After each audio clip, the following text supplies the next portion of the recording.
Hello, Katden lovers and Katden followers. Abay Alden Richards may inamin, may nilinaw at may itinanggi patungkol sa issue ng panliligaw nito sa isang beauty queen. But before that, if you haven't subscribed yet to my YouTube channel, please don't forget to like, share, and subscribe at hit mo na rin ang notification bell for more showbiz updates. Of course, bago tayo magpatuloy sa ating updates for today's video, nais ko po muna magpasalamat sa lahat ng mga legit viewers, subscribers, tang lahat ng mga legit na nagmamahal at sumusubaybay ang palagian sa ating mga updates. Maraming salamat po sa inyong panonood.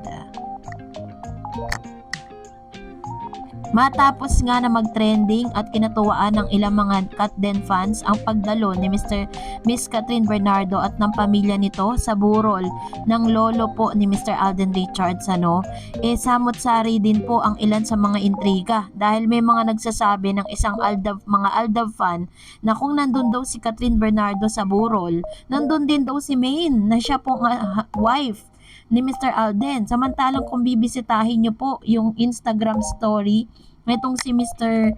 or si Maine Mendoza, nandun po siya sa ibang bansa at talaga namang nagtatampisaw doon po sa snow, kasama ng kanyang husband na si Mr. Arjo Atayde. Dami po nilang mga comments sa comment section na dinamayan nga daw si Alden Richards ni Maine dahil si Maine daw ay ang wife nitong si Alden Richards na hanggang sa ngayon hindi pa rin sila nakaka-move on dun po sa kanilang mga nakagis ng paniniwala.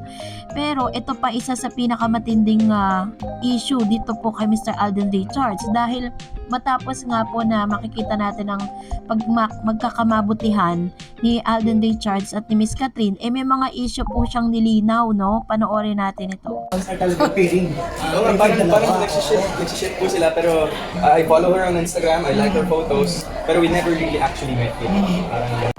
Nai-issue kasi ngayon si Mr. Alden Richards, lumitaw po yung pangalan ni Miss Catriona Gray kasi maraming mga fans po ng mga bashers na parang kung hindi po nila nakikita na magkasama si Catherine at si Alden Richards, wala masyadong ayuda sa dalawa pagkatapos ng movie.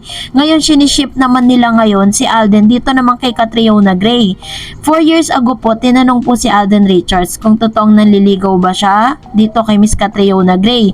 And then, sinabi po ni Alden Richards na he followed Catriona Gray. Yan, so nakita niya na follower siya ni Catriona, but sabi niya, they never met in person. Hindi pa po sila nagkikita sa personal.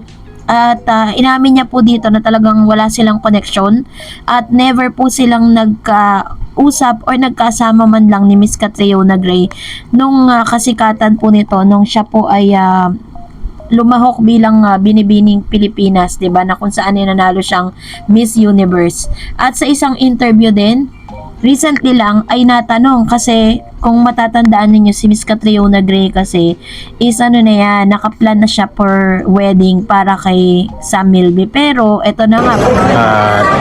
Anything that happens between the lives of the people that are parang connected romantically in showbiz that are good friends of mine, wala po akong kinalaman doon.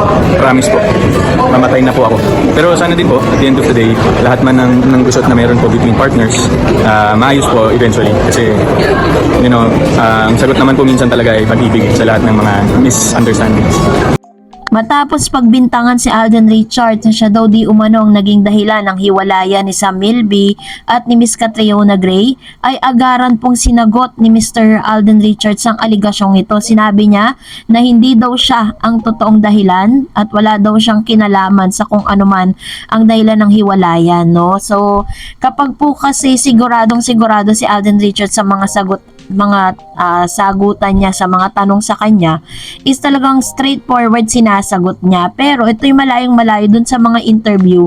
Kapag tinatanong din siya patungkol kay Miss Catherine, 'di ba? Hindi niya masabi ng no, hindi niya rin masabi ng yes. Lagi lang po siyang nandun sa isang yung kanyang sagot is sabi nga natin, lahat ng mga questions sa kanyang interview laging hypothetical yun.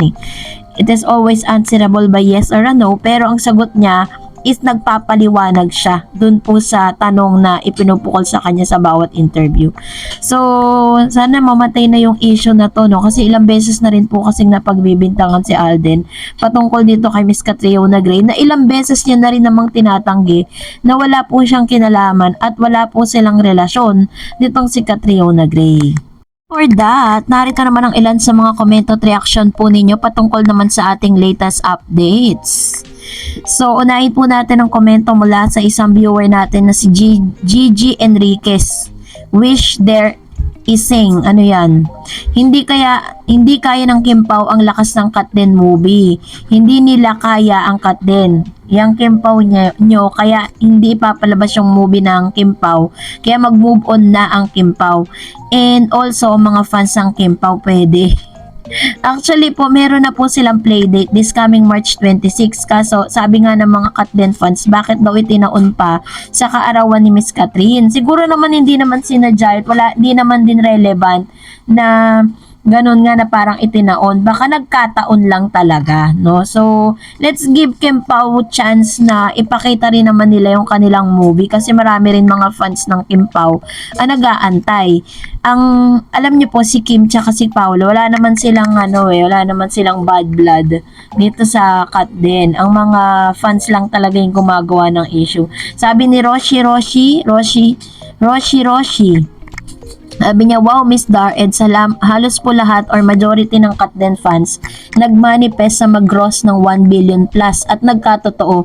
So talaga po, believe na ako sa words na manifestation. Yan laging sinasabi ni Soiti, mag-manifest, which is true, diba? Sabi nga, very powerful po ang tang ng isang tao and you attract what you think. Kung ano daw yung iniisip mo, yun daw ang mangyayari. So if you think positive, the positive will manifest. Ganun po yung power of manifestation. Kaya nga napaka-powerful niya. Tingnan niyo po, nangyari at naganap po talaga dun po sa kanilang movie. Ngayon po 2 billion and close, magte 3 billion pa yan dahil may mga ibang bansa pa na nagre-request nga, no? Sabi ni Serenato, sana matulungan ng Kim Pao movie ang Abronorama, pa-reach nila ang global audience, but the thing is different of HLA by Katden. Dahil foreign audience like English-speaking audience, meron English caption. And at the same time, meron ding iba-ibang caption depende sa country kung saan ito ipapalabas. Halimbawa, Indonesia, Cambodia, Vietnam, even Malaysia. Di dahil hirap sa pag-intindi sa wikang English, I hope magawa ng paraan din ng Abronorama kung sakali magkaroon ng demand sa mga country na banggit. Which is true. Actually po, kung talaga namang ipapalabas yan sa iba't ibang mga bansa, gagawin naman talaga yan. Kasi syempre, para na rin po dun po sa mga foreigners, diba, na hindi naman talaga nakakaintindi ng English talaga, syempre may subtitle yan. So, malaking help po talaga yan sa mga movie na ipapalabas dito po ng Abronorama na company, diba? So, siguro naman po yung mga nanood dun sa ibang mga lugar, katulad na sinabi ni Seren, may mga caption or may mga subtitle silang inilagay para po maabot nila at maunawaan ng mga audience. And another one, sabi ni Blue Haven, I don't have any against sa Kim Pao. Besides, I like Kim also. Pero sa tingin ko, di nila kakayanin ang naging kinita ng Katden. Iba po kasi ang lakas at dating nila sa masa. Actually, po ako dyan. Agree ako sa inyo, Mr. Blue Haven. Agree ako sa sinasabi ninyo. Not only because of Katrin and Alden, but because yung story itself. Magaling nga si Direk Cathy Garcia Sampana kasi yung story ng kanyang ginawa is talagang tinamaan lahat ng mga nasa ibang bansa, working ka man. Hindi lang nila pinag-usapan about dun sa love life or dun sa love story, but pinag-usapan din nila dito yung buhay ng mga OFW. Sabi ni Roshi again, thank you Mr. Eds for reading my comments. Appreciated much. God bless you. And sabi ni Reynaldo Pangilinan, love story naman. Yan, so ito naman yung kanyang komento. And sabi ni Ma'am Shitelma, iba naman talaga ang Katden. Kaya sabi ko noon dito, gagawa ng kasaysayan ng love team na ito.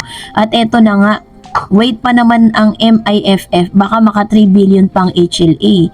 And sabi ni Miss Amirita, good morning Ma'am Darets, I'm surprised sa may magandang nasabi si Sir Ogie about Katden. Usually, he skip na mapag-usapan ng Katden. Spread love, be safe, and God bless everyone.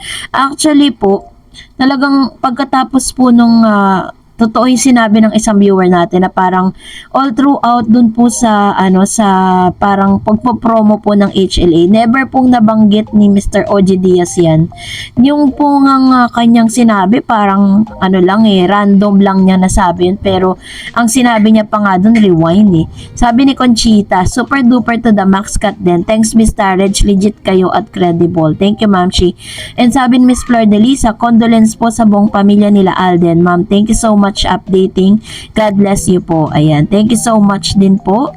And salamat din po sa inyong pagtitiwala sa ating pong channel. And of course, salamat din sa support ang binibigay po ninyo. So that's it for today. For more videos and updates, please don't forget to like and subscribe. And please don't forget to follow my Facebook page, Dar Eds TV. God bless everyone!